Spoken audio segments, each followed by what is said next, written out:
Meus caros irmãos, minhas amadas irmãs do setor Santana de Barra do Piraí, quanta saudade! Desta forma, vocês podem matar saudade de mim e eu lembro muitos momentos bonitos que passamos juntos ao longo dos 8 anos que o Senhor me concedeu a graça de ser o pastor de vocês. Fui convidado para poder dizer uma palavra a respeito do significado, do sentido da campanha da fraternidade deste ano, cujo lema é Cristo é a nossa paz, do que era dividido, fez uma unidade. E o tema é fraternidade, diálogo e compromisso de amor. De onde parte, afinal, este desejo de sermos unidos? Parte de uma oração que Jesus fez na última ceia ao Pai, expressando naquela oração o desejo e ao mesmo tempo a invocação de que todos os seus discípulos fossem um, que todos sejam um, ó Pai, como tu estás em mim e eu em ti, para que o mundo creia. Infelizmente, ao longo dos séculos, houve muitas divisões, muitas brigas entre os cristãos. Poderíamos dizer que este desejo de Jesus foi realmente desobedecido, não foi atendido pelos seus discípulos. Em volta do ano 1054, houve a grande divisão com o Oriente cristão, com a ortodoxia, e separou praticamente a cristandade em 2 grandes blocos, o bloco do Oriente, da Grécia, da Turquia, etc., e o bloco do Ocidente ligado à Igreja de Roma. E em 1517, sabemos da grande divisão provocada pelo protestantismo, que através assim de um gesto de Lutero, que desejava a reforma da igreja, portanto se chama a reforma luterana, realmente provocou, independentemente da vontade dele. Dentro entraram muitos interesses políticos e econômicos, etc., de influência e de poder, provocaram a divisão também entre a Europa do Norte e a Europa do Sul. E depois, nós sabemos quantas outras divisões existem dentro das igrejas. Eu creio que, não digo a cada dia, mas com muita frequência, nasce uma igreja nova. Infelizmente, ao longo dos séculos, as divisões praticamente estraçalharam o corpo de Cristo e hoje vivemos uma herança muito triste e escandalosa para o mundo, que é a divisão entre os cristãos. Pois bem, em ocasião do ano 2000, o Papa São João Paulo II, era o ano santo, no qual se lembravam os 2000 anos, não é, do nascimento de Jesus, portanto um ano jubilar. O Papa João Paulo II, entre muitas outras iniciativas, lançou esta, que todos os bispos de cada nação, pudessem realizar um gesto ecumênico de busca da unidade, de caminho para a unidade.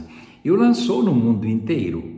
Os bispos do Brasil, eles escolheram este desejo e viram neste desejo do Papa São João Paulo II realmente uma voz do Espírito que chamava a Igreja Católica do Brasil a abrir espaços de diálogo, a abrir, eu diria até os braços, o coração, as mãos, para se unir, para se encontrar com irmãos de outras igrejas. Já existia o Conselho Nacional das Igrejas Cristãs naquela época, que reúne 6 igrejas cristãs aqui no Brasil.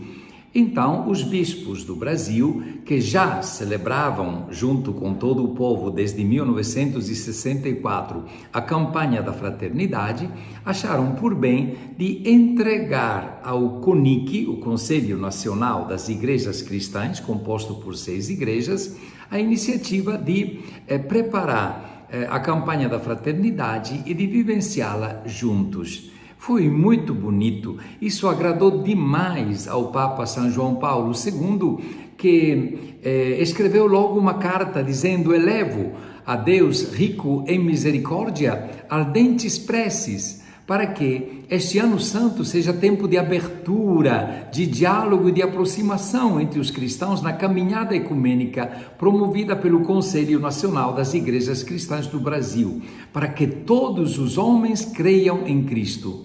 Se souberem seguir o caminho que ele indica, terão a alegria de dar o próprio contributo para a presença dele no próximo século e nos sucessivos. Muito bonita esta mensagem de São João Paulo II. E a partir daí, a cada 5 anos, no Brasil, celebra-se a campanha da fraternidade de forma ecumênica. Os textos são preparados por representantes de cada uma das igrejas, também as iniciativas são tomadas de comum acordo, deixando depois que cada igreja faça, por assim dizer, concretizar a campanha da fraternidade dentro da sua tradição, no respeito também à sua caminhada litúrgica e sem perder a sua identidade. É muito interessante porque assim a campanha da fraternidade, e aqui entro numa pergunta que me foi feita para esta minha intervenção, se vê a importância da campanha da fraternidade ecumênica. Se tornou e se torna um gesto fraterno, pois além de favorecer momentos de reflexão e de oração em comum, reparte entre as igrejas os frutos concretos da campanha da fraternidade em projetos sociais, através do Fundo de Solidariedade. Mas, além de ser um gesto fraterno, a importância é que se torna um gesto profético. O que quer dizer um gesto profético? Um gesto que lança uma luz especial sobre o futuro, porque aponta para a construção da unidade do corpo de Cristo. Quando chegará, nós não sabemos. O importante é que nós acreditemos que vai acontecer, porque a oração de Jesus não ficará sem efeito. Poderá chegar no fim dos tempos, mas vai chegar. É aquilo que Jesus deseja e pediu ao Pai, que todos sejam um. Então, todo esforço para trabalhar em conjunto, para viver em conjuntos, para orar em conjunto, para promover, não é, gestos de fraternidade, através de projetos também que ajudem os pobres, os últimos, os pequenos, os mais vulneráveis a viver uma vida digna, é um gesto profético, aponta para o desejo de Jesus, para a unidade do corpo de Cristo. E depois é um gesto também que dá visibilidade à unidade das igrejas, né? Ou pelo menos ao esforço de unidade. Por exemplo, muitos gestos são realizados publicamente.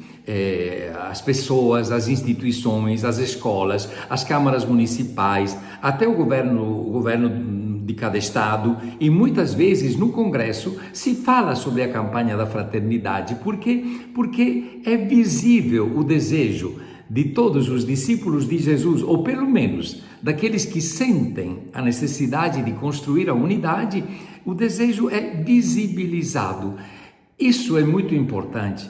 Tem pessoas que dizem, mas o que é que dá de concreto? Dá de concreto? Dá de concreto tudo isso que acabo de dizer. É um gesto fraterno, é um gesto que tem o sabor da profecia e é um gesto que dá visibilidade ao desejo de todos os discípulos e discípulas de Jesus de superar as divisões e de viver como irmãos.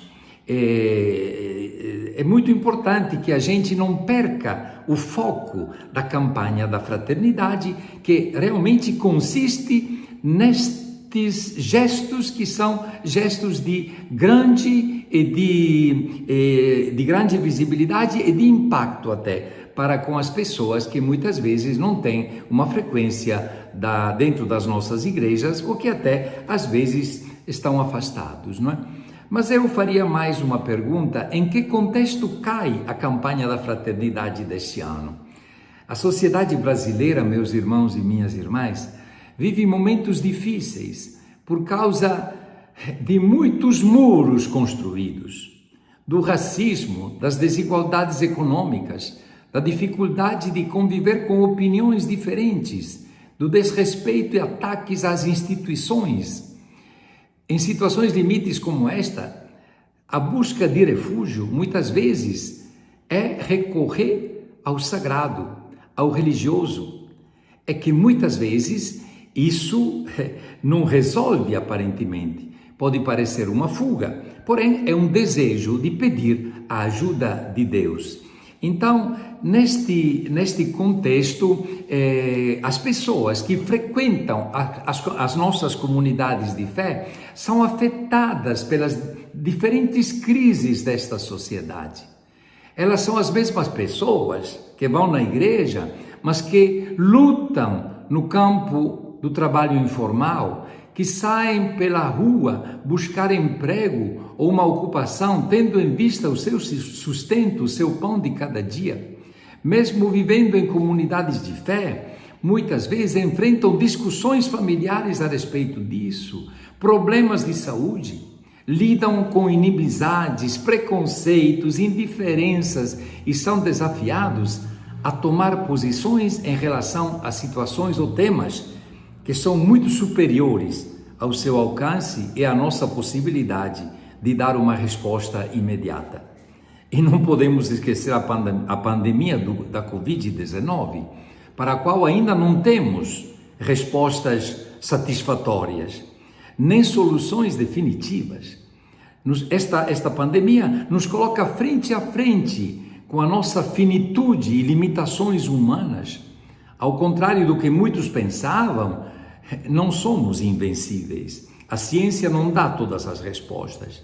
A Covid-19 revela a nossa fragilidade, nossa vulnerabilidade e o nosso potencial autodestrutivo, infelizmente. Sobretudo diante de um sistema que culpabiliza o pobre por ser pobre, porque assim deseja, dizendo que é pobre porque não se esforça mais, porque não está com vontade de trabalhar, porque não se preparou, porque é preguiçoso. O sistema em que nós vivemos joga as pessoas umas contra as outras, imigrante contra nós que acolhemos os imigrantes, com o falso argumento que os imigrantes roubam o emprego dos brasileiros. Eu estou falando neste momento de Roraima. Se, por exemplo, a cidade, não somente Boa Vista, mas também as outras, não tivesse a mão de obra dos venezuelanos, infelizmente explorados também como pedreiros, serventes, etc., muitas construções não seriam realizadas. Tem lugar para todos quando há uma visão, não é, de governo, de economia e, sobretudo, de respeito aos momentos em que cada pessoa está vivendo, não é? Se jogam, por exemplo, também pessoas que possuem a terra contra os quilombolas, com o falso argumento que recebem terra de graça. Desta forma, são criadas diversas narrativas para legitimar a exclusão e difundir na sociedade o ódio, a violência, a negação dos direitos humanos. Em poucas palavras, estamos erguendo muros a cada dia. Agora, a mensagem de Jesus não é de erguer muros, mas de derrubar. Não é de ódio, mas de amorosidade. Amorosidade. Por isso, precisamos expurgar, jogar fora a insensatez dos nossos corações e rever a forma como vivemos a nossa fé. Precisamos de profecias, e a campanha da fraternidade é profecia, que abram nossos olhos para ver as desigualdades, principalmente para aquelas promovidas em nome da fé em Jesus Cristo. Porque hoje em dia se fala o nome de Jesus e se argue a partir do nome de Jesus para, de certa maneira, sacralizar as diferenças, a falta de direitos e a exclusão social. Este é um pecado muito grave. Usar o nome de Deus, não digo em vão, mas ao contrário do que o nome de Deus diz. Pai de todos, Criador de todo o gênero humano, da terra e do céu, de toda a natureza. Portanto, nós queremos realmente ser esta voz profética na campanha da fraternidade, deste ano. E agora, eu creio que finalizando, podemos também nos perguntar o que é que podemos fazer? Em que é que nós podemos realmente concretizar a campanha da fraternidade deste ano? Em primeiro lugar, eu não posso calar, é dizer, abrir mentes, mãos, corações, braços, abrir a vida para abraçar, acolher as pessoas. Jesus, do que era dividido, fez unidade. Sabe onde a fez? Na cruz. Quando ele teve o seu coração partido, as suas mãos e pés pregados na cruz, coroados de espinhos. Ali é que Jesus realizou a unidade. Não realizou a unidade fazendo pregações. Não realizou a unidade nem fazendo milagres. A realizou lá, porque ele, antes de morrer, ele profetizou: quando serei elevado da terra, isto é, entre a terra e o céu na cruz, atrairei todos a mim. Portanto, o primeiro gesto concreto é derrubar muros dentro da família, é derrubar muros na vizinhança, é derrubar muros na escola, no trabalho, é derrubar muros dentro da igreja e das igrejas e entre as igrejas. Se nós não fizermos isso, a campanha da fraternidade passará como água em cima da pedra, mas não fecundará a terra. Este é o primeiro gesto concreto. Ai de nós, se sairmos da campanha da fraternidade e da quaresma sem ter derrubado um muro. Eu nestes dias não posso dizer, mas derrubei um, porque me coloco em primeira pessoa e pretendo, toda vez que me aparece um muro na frente, derrubá-lo. Nem que seja, às vezes, me sentindo humilhado, porque Jesus se humilhou até a morte, e morte de cruz, para nos unir diante do Pai no seu infinito amor. E depois, gestos concretos, não feitos somente sozinhos. Nós estamos acostumados a fazer a caridade sozinho. É bem verdade que Jesus diz: não saiba a tua mão esquerda o que faz a direita, né? Portanto, não tocar a trombeta porque fazemos uma coisa boa. Porém, Jesus disse também que vejam as vossas boas obras e glorifiquem o vosso Pai que está no céu. Por que? Para ajudar uma família, não juntar-se com uma pessoa de outra igreja que está perto da nossa casa e dizer: Dona Maria está precisando de comida, não sabe mais o que fazer, a Covid entrou na casa dela, vamos ajudá-la. E um dá 1 quilo de arroz, outro dá 1 quilo de feijão, outro dá 1 litro de óleo, outro, quem sabe, não é? Dá um telefonema, porque muitas vezes nós utilizamos os meios sociais para contar abobrinhas, né? Para falar besteiras ou besteirinhas quando não é para fake news. Por que não usar o telefone para animar uma pessoa, para fazer o bem? E depois, não digo a nível oficial, se for possível seria ótimo, mas às vezes não encontramos abertura com outras igrejas, às vezes encontramos, não é? Mas, por exemplo, fazer no bairro uma iniciativa, até para libertar a natureza do lixo, né? Que já é um gesto ecumênico e macroecumênico, para ajudar, não é? Situações que estão ao nosso alcance, até um abaixo-assinado para sensibilizar as autoridades, enfim. Cada um de nós tem que ter a fantasia do amor. E não me digam que é impossível. Eu lembro muito bem que no dia 1º de setembro de 2016, no primeiro Dia Mundial de Oração para louvar a Deus pela criação, nós, em Volta Redonda, na ponte Dom Valdir Calheiros, em cima do Rio Paraíba, convidamos todos os bispos do estado do Rio de Janeiro. E fizemos uma oração bonita, né? Junto com mãe de santo, com uma pessoa do candomblé, com alguém de um centro espírita, com vários pastores e pastoras de outras igrejas. E plantamos árvores. E como foi bonito juntar as mãos. É possível. A oração em comum é que agrada ao Senhor. E, portanto, juntar dois que são de duas igrejas diferentes, mas são batizadas e são filhas de Deus. Quem é da Igreja Batista ou Assembleia de Deus não é filho da sogra, não é filho de outra família, é filho de Deus e filha de Deus como eu.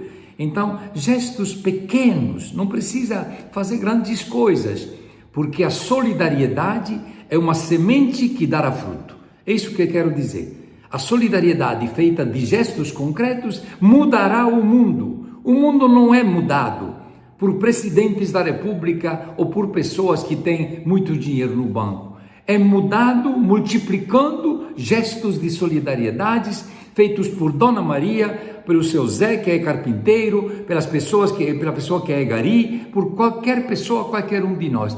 Estes gestos de solidariedade mudarão o mundo. Então eu gostaria realmente de dizer, é possível, basta que a gente tenha um mínimo de coragem, um mínimo de coerência e sobretudo um mínimo de fantasia. Mas nós brasileiros temos uma fantasia para inventar piadas, para inventar modas, para rir até sobre a desgraça muitas vezes, infelizmente, né? Por que não usamos da fantasia para o bem, para derrubar muros, para apertar uma mão, para ajudar uma pessoa, para semear sementes de solidariedade e de fraternidade? Fraternidade e diálogo, compromisso de amor. É isso que nós somos chamados a fazer e com certeza, Deus, nosso Pai, será feliz no fim da campanha da fraternidade em ocasião da Quaresma. Se nós celebrarmos a Páscoa do Senhor, teremos dado um pequeno passo para a construção da unidade que é o desejo último de Jesus e que Ele pagou dando a sua vida por nós. Uma boa Quaresma, uma fecunda campanha da fraternidade. Que Deus nos abençoe a todos. Amém.